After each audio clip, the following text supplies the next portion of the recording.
ആലുവ അടുവാതുരുത്തിൽ സ്വകാര്യ സ്ഥാപനത്തിനു നേരെ ആക്രമം.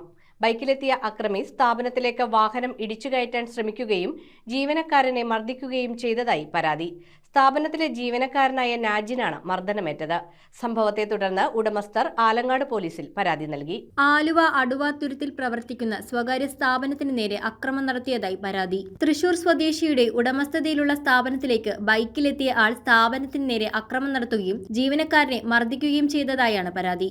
സംഭവത്തെ തുടർന്ന് ഉടമസ്ഥർ ആലങ്ങാട് പോലീസിൽ പരാതി നൽകി. സ്ഥാപനത്തിലെ ജീവനക്കാരനായ നാജിനാണ് മർദ്ദനമേറ്റത്. ബൈക്കിലെത്തിയ പ്രതി അതിവേഗത്തിൽ വാഹനം സ്ഥാപനത്തിലേക്ക് ഓടിച്ചു കയറ്റുന്നതിന്റെയും വാഹനം ഇടിക്കാതിരിക്കാൻ ജീവനക്കാരൻ പെട്ടെന്ന് ഓടുന്നതിന്റെയും ദൃശ്യങ്ങൾ പുറത്തുവന്നിട്ടുണ്ട്. CCTV ദൃശ്യങ്ങൾ സഹിതമാണ് ഉടമസ്ഥർ പോലീസിന് സമീപിച്ചിരിക്കുന്നത്. ഒരു കടവിനോട് ചേർന്നാണ് സ്ഥാപനമുള്ളത്. ഈ പ്രദേശത്ത് രാത്രിയെന്നോ പകലെന്നോ ഇല്ലാതെ മയക്കുമരുന്ന് ഉപയോഗിക്കുന്നവരും സാമൂഹ്യവിരുദ്ധരും തമ്പടിക്കാറുണ്ടെന്ന് നാട്ടുകാരും ജീവനക്കാരും പറയുന്നു. News bureau, Aluva. ഇതൊരു ടെക് യൂണിവേഴ്സ് ആണ്. കണ്ടറിയാനല്ല, അനുഭവിച്ചറിയാൻ ഒരു experience destination. Grand inauguration July 11-ന്.